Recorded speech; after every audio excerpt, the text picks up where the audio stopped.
श्रीगुरुभ्यो नमः। हरि ओम।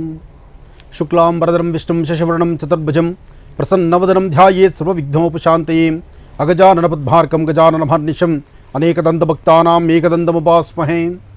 रामाय रामभद्राय रामचन्द्राय वेदसे रघुनाथाय नाथाय सीताय पतये नमः। जानकी रामपट्टाभिराम श्रीराम राम रत्नः ಶ್ರೀಮದ್ಮಹಾರಾಮಚಂದ್ರ ಸ್ವಾಮಿನೇ ನಮಃ। ಬ್ರಹ್ಮರ್ಷಿ ಆನಂದ ಸಿದ್ಧಿಪೀಠದಲ್ಲಿ ತಾವೆಲ್ಲರೂ ಇದ್ದೀರಿ.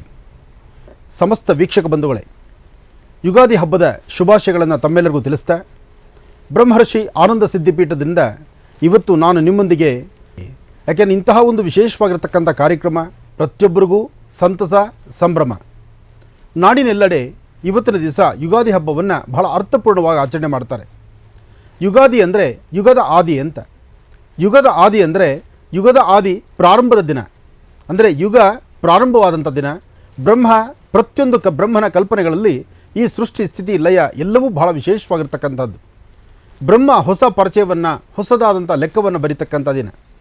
ಒಟ್ಟಾರೆ ಹೇಳಬೇಕಂದ್ರೆ ಯುಗಾದಿ ಯುಗದ ಆದಿ, ಯುಗಕ್ಕೆ ಆದಿ ಅಂದರೆ ಪ್ರಾರಂಭದ ದಿನ.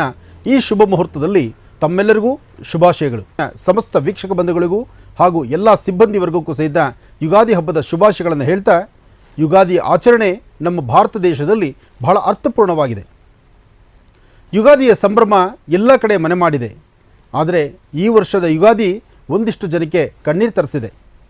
ಆದರೂ ಯುಗಾದಿಗೂ ಹಿಂದೆ ಶುರುವಾದಂತಹ ಈ ಸಮಸ್ಯೆಗಳು ಯುಗಾದಿ ಆದ ನಂತರ ಬರ್ತಕ್ಕಂತಹ ಇನ್ನು ಮುಂಬರ್ತಕ್ಕಂಥ ದಿನಗಳಲ್ಲಿ ಆದಷ್ಟು ಈ ಸಮಸ್ಯೆಗಳಿಗೊಂದು ತಿಲಾಂಜಲಿ ಇಡೋಣ.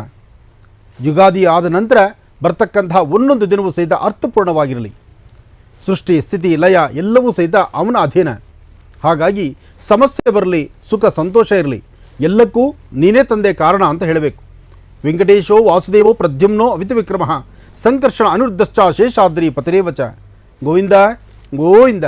ಆ ಗೋವಿಂದನ ನಾಮಸ್ಮರಣೆ ಒಂದು ಬಿಟ್ಟರೆ ಮತ್ತೇನು ಗೊತ್ತು ನಮಗೆ.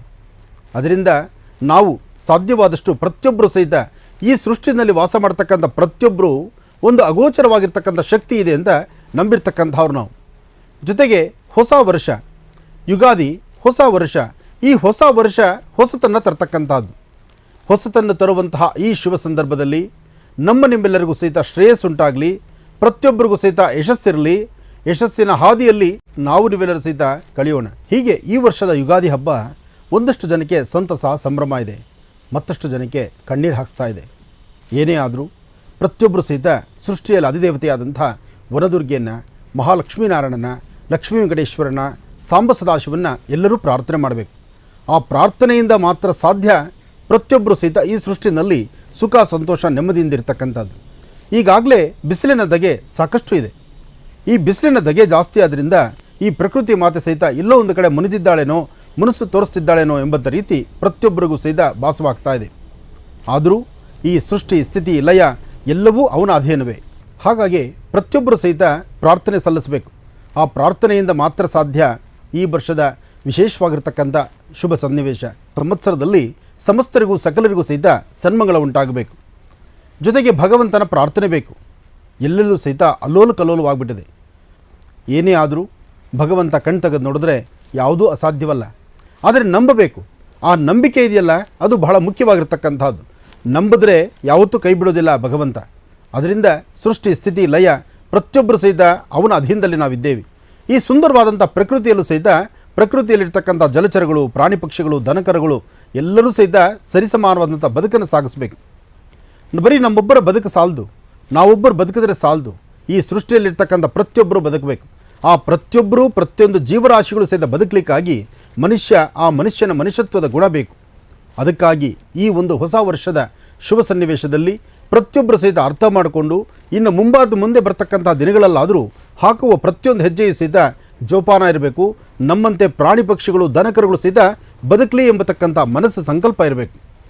ಯುಗಾದಿ ಹಬ್ಬದ ಶುಭಾಶಯಗಳನ್ನು ತಮ್ಮೆಲ್ಲರಿಗೂ ತಿಳಿಸ್ತಾ, ಇನ್ನು ಆಯವ್ಯಯಗಳ ಬಗ್ಗೆ, ಲಾಭ ನಷ್ಟಗಳ ಬಗ್ಗೆ, ಆದಾಯ ವ್ಯಯಗಳ ಬಗ್ಗೆ, ಅದ್ರ ಬಗ್ಗೆನೂ ತಿಳ್ಕೊಳ್ಬೇಕಲ್ವ. ಇಲ್ಲಿ ಚೆನ್ನಾಗಿ ಅರ್ಥ ಮಾಡ್ಕೊಳ್ಳಿ. ನಿಮ್ಮ ಲಾಭ ನಷ್ಟ, ನಿಮ್ಮ ಸಂಪಾದನೆ ಎಷ್ಟು, ನಿಮ್ಮ ಸುಖ ದುಃಖ ಏನು, ನಿಮ್ಮ ಕಷ್ಟ ಕಾರ್ಪಣ್ಯಗಳೇನು ಎಂಬತಕ್ಕಂಥದ್ದನ್ನು ಈ ಭಾಗದಲ್ಲೇ ತಿಳ್ಕೊಳ್ಳುವಂಥದ್ದು. ಹಾಗಾಗಿ ಇವತ್ತು ಬಹಳ ಅದೃಷ್ಟವೇ ಸರಿ.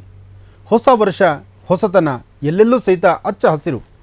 ಈ ಹಚ್ಚ ಹಸಿರಿರ್ತಕ್ಕಂಥ ಈ ಶುಭ ದಿನ, ಯಾಕೆಂದರೆ ವಸಂತ ಕಾಲ, ವಸಂತಕಾಲ, ಹೊಸ ಚಿಗುರನ್ನು ನೋಡ್ತಕ್ಕಂಥದ್ದು. ಈ ಸುಂದರವಾದಂಥ ಪ್ರಕೃತಿಯಲ್ಲಿ ಹೊಸ ವರ್ಷ ಯುಗಾದಿ. ಯುಗಾದಿ ಅಂದರೆ ಯುಗದ ಆದಿ. ನೋಡಿ, ಈ ಪ್ರಕೃತಿ ಮಾತ ಸಹಿತ ನಮ್ಮ ಹಿಂದುತ್ವದಲ್ಲಿ ಭಾರತೀಯ ಹಿಂದೂ ಸನಾತನ ಧರ್ಮಕ್ಕೆ ಎಷ್ಟು ಒಗ್ಗೊಂಡಿದೆ ಅಂತಕ್ಕಂಥದ್ದು. ಅಂದರೆ ಹಿಂದುತ್ವಕ್ಕೆ ಸಂಬಂಧಪಟ್ಟದ್ದು, ಧರ್ಮ, ಸಂಸ್ಕೃತಿ, ಸಂಪ್ರದಾಯಕ್ಕೆ ಸಂಬಂಧಪಟ್ಟಂಥ ಈ ಒಂದು ತಾತ್ಪರ್ಯ ವಿಶೇಷವಾಗಿರ್ತಕ್ಕಂಥ ಅಂಶ ಈ ಪ್ರಕೃತಿಯ ಮಡಿಲಲ್ಲಿದೆ. ಇದೇ ಹೊಸ ವರ್ಷ ಅಂದರೆ ಸಾಕಷ್ಟು ಜನ ತಿಳ್ಕೊಳ್ಳೋದೇನಪ್ಪ ಅಂದರೆ ಜನವರಿ 1ನೇ ತಾರೀಕು ಬಂತು ಅಂದರೆ ಮಧ್ಯರಾತ್ರಿ ಅವ್ರದ್ದೇ ಆದಂಥ ಸ್ವಂತ ಒಂದು ಖುಷಿ ಮೇಲೆ ಹೊಸ ವರ್ಷವನ್ನು ಆಚರಣೆ ಮಾಡ್ತೀರಿ. ಅದೆಲ್ಲ ಹೊಸ ವರ್ಷ. ಹೊಸ ವರ್ಷ ಹೊಸತನವನ್ನು ತರ್ತಕ್ಕಂಥದ್ದು, ಹೊಸ ಚಿಗುರನ್ನು ಕಾಣುವಂಥದ್ದು. ಈ ಪ್ರಕೃತಿ ಮಾತೆಯ ಮಡಿಲಲ್ಲಿ ಪ್ರಕೃತಿ ನಮಗೆ ತೋರಿಸುವಂಥ ಈ ಹಚ್ಚ ಹಸಿರಿನ ಈ ಶುಭ ಸನ್ನಿವೇಶದಲ್ಲಿ ಹೊಸ ವರ್ಷವನ್ನು ಆಚರಣೆ ಮಾಡುವಂಥದ್ದು. ಇದು ನಮ್ಮ ಸಂಪ್ರದಾಯ, ಇದು ನಮ್ಮ ಪದ್ಧತಿ. ಅದಕ್ಕಾಗಿ ಹೊಸ ವರ್ಷ ಜನವರಿ ಇರ್ತಕ್ಕಂಥದ್ದು. ಯಾಕೆಂದರೆ ನಾವು ಎಲ್ಲವನ್ನೂ ಸಹಿತ ಸ್ವಾಗತಿಸ್ತೀವಿ, ಎಲ್ಲವನ್ನೂ ಆರಾಧಿಸ್ತೀವಿ, ಎಲ್ಲರನ್ನೂ ಪ್ರೀತಿಸ್ತೀವಿ, ಎಲ್ಲ ವರ್ಗದ ಎಲ್ಲ ಧರ್ಮದ ಜನಗಳನ್ನು ಸಹಿತ ಬಾಚಿ ತಬ್ಕೊಳ್ತೀವಿ. ಆದರೆ ನಮ್ಮ ಭಾರತೀಯ ಸಂಸ್ಕೃತಿ ಹಿಂದೂ ಸನಾತನ ಧರ್ಮದಲ್ಲಿ ಸಾಕಷ್ಟು ವಿಶೇಷತೆ ಇದೆ. ಆ ಯುಗದ ಆದಿ ಬಂದಾಗ, ಯುಗದ ಆದಿ ಯುಗಾದಿ ಇವತ್ತು ಪ್ರಾರಂಭ. ನೀವು ಎಲ್ಲಿಂದೆಲ್ಲಿ ಕಣ್ಣಾಯಿಸಿದ್ರು ಸಹಿತ ಈ ಪ್ರಕೃತಿ ಮಾತೆ ಸಹಿತ ಈ ಹಬ್ಬವನ್ನು ಆಚರಿಸ್ತಾ ಇದ್ದಾಳೆ. ಹಚ್ಚ ಹಸಿರು ನೋಡ್ತಿದ್ದೀವಿ, ಸುಂದರವಾದಂಥ ಪದಾರ್ಥಗಳನ್ನು ನೋಡ್ತಿದ್ದೀವಿ. ಎಲ್ಲಿಂದೆಲ್ಲಿ ನೋಡಿದ್ರು ಸಹಿತ ಗಿಣಿಗಳಿಂದ ಹಿಡಿದು ಕೋಗಿಲೆ ತನಕ ತನ್ನ ಸ್ವರ ಮಾಧುರ್ಯವನ್ನು ಅಚ್ಚುಕಟ್ಟಾಗಿ ಹೇಳುವಂಥ ರೀತಿ ಇದೆ. ಇಷ್ಟೆಲ್ಲ ವೈಶಿಷ್ಟ್ಯತೆ ಇರತಕ್ಕಂಥ ಯುಗಾದಿ ಹಬ್ಬ ಎಷ್ಟು ಅರ್ಥಪೂರ್ಣ. ಹಾಗೆ ಯುಗಾದಿ ಹಬ್ಬದಲ್ಲಿ ಆಚರಿಸುವಂತಹದ್ದು ಮನೆಯಲ್ಲಿ ದೇವತಾರ್ಚನೆ, ಜೊತೆಗೆ ಮನೆಗೆ ಸಣ್ಣ ಮಕ್ಕಳಿಂದ ಹಿಡಿದು ವಯಸ್ಸಾಗಿರ್ತಕ್ಕಂಥ ವೃದ್ಧರವರೆಗೂ ಪ್ರತಿಯೊಬ್ಬರು ಸಹಿತ ತಲೆಗೆ ಎಣ್ಣೆ ನೀರು ಸ್ನಾನ ಮಾಡುವಂಥದ್ದು. ಇವತ್ತು ಮೈತುಂಬ ಎಣ್ಣೆ ಹಚ್ಕೊಂಡು ಸ್ನಾನ ಮಾಡ್ತಾರೆ. ಯುಗಾದಿ ಹಬ್ಬ ಬಂತು ಅಂದರೆ ಸಡಗರ ಸಂಭ್ರಮದಿಂದಿರ್ತಾರೆ. ಎಂತಹ ಕಡುಬಡವಾದರೂ ಸಹಿತ ತನ್ನ ಮಕ್ಕಳನ್ನು ತನ್ನ ಮನೆಯಲ್ಲೇ ಇಟ್ಕೊಳ್ಬೇಕು ಅಂತ ಅಪೇಕ್ಷೆ ಪಡ್ತಾನೆ. ಹಾಗೆ ನಾವು ನೀವೆಲ್ಲರೂ ಸಹಿತ ಇತ್ತೀಚಿನ ದಿನಗಳಲ್ಲಿ ಯಾವುದೇ ಒಂದು ಹಬ್ಬ ಹರಿದಿನ ಅಂತ ಬಂದರೂ ಮನೇಲಿರ್ತಕ್ಕಂಥ ತಾಯಂದರು ಅಂದರೆ ನೀವು ಅಡುಗೆ ಮನೆಯಲ್ಲಿ ಮಾಡೋದಿಲ್ಲ, ಎಲ್ಲೋ ಮಾಡಿರ್ತಕ್ಕಂಥ ಅಡುಗೆಗೆ ಸಾಲುಗಟ್ಟಿ ಊಟಕ್ಕೆ ಹೋಗ್ತೀವಿ. ಅದು ಮಹಾಪರಾಧ. ಹಬ್ಬ ಅಂತ ಬಂದಾಗ ಮನೇಲಿ ದೇವರು ನಮಗೇನು ಶಕ್ತಿ ಕೊಡ್ತಾನೋ ಕೊಟ್ಟಂಥ ಶಕ್ತಿಯನ್ನು ಲಕ್ಷಣವಾಗಿ ಅಡುಗೆ ಮಾಡಿ ಮನೆ ಮಂದಿ ಎಲ್ಲರೂ ಸಹಿತ ಸಾಮೂಹಿಕವಾಗಿ ಕೂತು ಊಟ ಮಾಡಿದಾಗ ಆಗ ಸಿಗುವಂಥ ಸಂತೋಷ ಇದೆಯಲ್ಲ, ಹಬ್ಬ ಅದು ಹೇಳ್ತೀರ್ದು. ಆದಿತ್ಯಾದಿ ನವಗ್ರಹದ ಪ್ರಾರ್ಥನೆ ಮಾಡಿ, ನಮಸ್ಸೂರ್ಯಾಯ ಚಂದ್ರಾಯ ಮಂಗಳಾಯ ಬುಧಾಯ ಚ ಗುರು ಶುಕ್ರ ಶನಿಭ್ಯಶ್ಚಾರಾಹವೇ ಕೇತುವೆ ನಮಃ. ಆದಿತ್ಯಾದಿ ನವಗ್ರಹಗಳ ಪ್ರಾರ್ಥನೆ, ಗಣಪತಿ ಆರಾಧನೆ, ನಿಮ್ಮ ಕುಲದೇವತಾ ಪ್ರಾರ್ಥನೆ. ಮನೆಯಲ್ಲಿ ಪಂಚಾಂಗವನ್ನಿಟ್ಟು ಪೂಜೆ ಮಾಡ್ತಿದ್ರೆ ಒಮ್ಮೆ ನಿಮ್ಮ ಎರಡೂ ಹಸ್ತಗಳನ್ನು ಪಂಚಾಂಗದ ಮೇಲಿಟ್ಟು ಪ್ರಾರ್ಥನೆ ಮಾಡಿ. ಜಗದ ಪಿತರ ಮುಂದೆ ಪಾರ್ವತಿ ಪರಮೇಶ್ವರು, ತಂದೆ ತಾಯಿಗಿನ ದೊಡ್ಡವರು ಯಾರೂ ಅಲ್ಲ. ಭಾರತ ದೇಶಕ್ಕೆ ನಮಸ್ಕಾರ ಮಾಡಿ, ಅಂದರೆ ಈ ಭೂತಾಯಿನ ಮುಟ್ಟಿ ನಮಸ್ಕಾರ ಮಾಡಿ. ನಾವು ನಿಂತಂಥ ನೆಲ ಸುರಕ್ಷಿತವಾಗಿರಲಿ, ನೆಮ್ಮದಿಯುತವಾಗಿರಲಿ, ಸ್ವಚ್ಛಂದದ ಬದುಕಿರಲಿ. ಈ ಇರ್ತಕ್ಕಂಥ ಜಲಚರಗಳಿಂದ ಪ್ರಾಣಿ ಪಕ್ಷಿಗಳು ದನಕರುಗಳು ಲೋಕ ಕಲ್ಯಾಣಾರ್ಥವಾಗಿ ಜೈ ಜವಾನ್ ಜೈ ಕಿಸಾನ್, ರೈತರು ನೆಮ್ಮದಿಯಾಗಿರಲಿ ಹಾಗೂ ಜೊತೆಗೆ ಯೋಧರು ಚೆನ್ನಾಗಿರಲಿ ಅಂತ ನಾವು ಪ್ರಾರ್ಥನೆ ಮಾಡ್ತಾ ರಾಶಿಫಲದ ಕಡೆ ಒಂದಷ್ಟು ಆಲಿಸೋಣ. ರಾಶಿ ಕುಂಭಲಗ್ನ. ಕುಂಭರಾಶಿ ಕುಂಭಲಗ್ನದಲ್ಲಿರ್ತಕ್ಕಂಥವರು ಚಂದ್ರ ಮತ್ತು ಬುಧ ಇರ್ತಕ್ಕಂಥ ಆಸ್ಥಾನ ಚೆನ್ನಾಗಿದೆ, ಗುರುವಿನ ಅನುಗ್ರಹ ಇದೆ. ಆದರೆ ಆರೋಗ್ಯದ ಬಗ್ಗೆ ಮಾತ್ರ ಕಾಳಜಿ ಬೇಕಾಗಿದೆ. ಸಂಪಾದನೆ ಮಾಡಿರ್ತಕ್ಕಂಥದ್ದೆಲ್ಲ ಖರ್ಚು ಮಾಡೋ ಅವಶ್ಯಕತೆ ಇಲ್ಲ. ಕೂಡಿಡ್ತಕ್ಕಂಥ ಹಣ ಎಲ್ಲ ನಿಮ್ಮದೂ ಆಗೋದಿಲ್ಲ. ಆದರೆ ಯಾವುದು ಎಷ್ಟು ಬೇಕು, ಏನು ಮಾಡಬೇಕು, ಯಾವುದು ಸರಿ, ಯಾವುದು ತಪ್ಪು, ಇದೆಲ್ಲದರ ಬಗ್ಗೆ ಅರಿವು ನಿಮಗಿದ್ದರೆ ಸಾಕು. ಆದರೂ ಕುಂಭರಾಶಿ ಕುಂಭಲಗ್ನದಲ್ಲಿರ್ತಕ್ಕಂಥವರು ಮನೆ ದೇವರ ಪ್ರಾರ್ಥನೆ ಮಾಡ್ತಾ ಲಕ್ಷ್ಮಿಯ ಆರಾಧನೆ ಸಲ್ಲಿಸ್ತಕ್ಕಂಥದ್ದು. ಪ್ರತಿ ಶುಕ್ರವಾರ ಸಣ್ಣ ಮಕ್ಕಳಿಗೆ 9 ವರ್ಷದ ಒಳಗಿರ್ತಕ್ಕಂಥ ಮಕ್ಕಳಿಗೆ 9 ಶುಕ್ರವಾರ ಹಣ್ಣು ಹಂಪಲು ಕೊಡೋದ್ರಿಂದ ಸಾಕಷ್ಟು ಲಾಭವನ್ನೇ ಕಾಣ್ತೀರಿ. ಒಳ್ಳೆಯ ಮನಸ್ಸಿನಿಂದ ತಾವು ತೆಗೆದುಕೊಳ್ಳುವಂತಹ ನಿಲುವು ತೀರ್ಮಾನ ಬಹಳ ಅರ್ಥಗರ್ಭಿತವಾಗಿರ್ತಕ್ಕಂಥದ್ದು. ವಿದ್ಯಾರ್ಥಿಯ ಜೀವನ ಅರ್ಥಗರ್ಭಿತವಾಗಿದೆ. ವಿದ್ಯಾರ್ಥಿಗಳಿಗೆ ಒಳ್ಳೆಯ ನೀತಿ ಪಾಠ ಬೇಕಾಗಿದೆ. ಜೊತೆಗೆ ಯಾರೊಬ್ಬರಾದರೂ ಸಹಿತ ಆರೋಗ್ಯದ ಬಗ್ಗೆ ಚಿಂತನೆ ಬೇಕಾಗಿದೆ. ಸ್ತ್ರೀಯರಾಗಲಿ ಪುರುಷರಾಗಲಿ ಸಮಾಧಾನದಿಂದಿರಿ. ಮೊದಲನೇ 3 ತಿಂಗಳು ಮಾತ್ರ ಅಧಿಕವಾದ ಲಾಭ. ಅದಾದ ನಂತರ ಸ್ವಲ್ಪ ಆರೋಗ್ಯ ಸಮಂಜಸವಾಗಿರೋದಿಲ್ಲ, ಆರೋಗ್ಯದಲ್ಲಿ ವ್ಯತ್ಯಾಸ ಕಾಣುತ್ತೆ. ಆದರೆ ಆರೋಗ್ಯದ ಬಗ್ಗೆ ಬಹಳ ಚಿಂತನೆ ಬೇಕಾಗಿದೆ. ಸಾಕಷ್ಟು ಅರ್ಥಪೂರ್ಣವಾದಂಥ ಬದುಕನ್ನೇ ಕಾಣ್ತೀರಿ. ಮನಸ್ಸಲ್ಲಿ ಮನೆಯಲ್ಲಿ ಮಾತ್ರ ಭಾಳ ಎಚ್ಚರಿಕೆಯಿಂದಿರಿ. ಯಾರೊಬ್ಬರೊಂದಿಗೆ ಮಾತಾಡಬೇಕಾದರೂ ಭಾಳ ಜೋಪಾನ.